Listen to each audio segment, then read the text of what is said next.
মাংসটা একটু যখন মজে এসছে, ভাজা ভাজা হয়েছে, তখন মশলার তেলের পেঁয়াজের ভেতরে আদা জিরা কাঁচা লঙ্কা বাটা, রসুন বাটা সব দিয়ে দিই, নুন হলুদ সামান্য মিষ্টি। এবারে মাংসটাকে ঢেলে দেবো।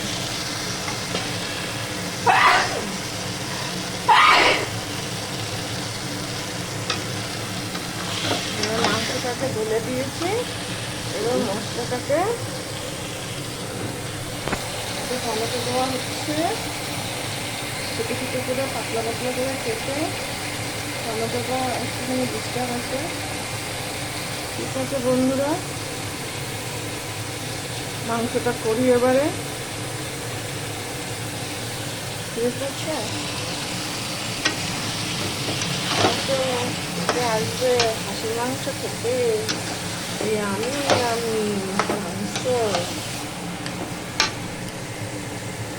চলে আসো। কাঁচা লঙ্কা দিয়েছি আর একটু সামান্য কাশ্মীরি লঙ্কার গুঁড়ো দিয়েছি, যাতে একটু রঙটা ভালো আসে, বুঝছো?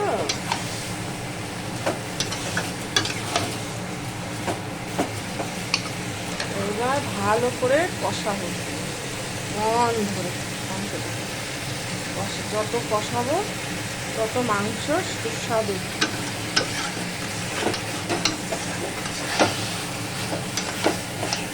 ঠিক আছে, রাখি, পরে আবার আসছি, একটু কষা হোক।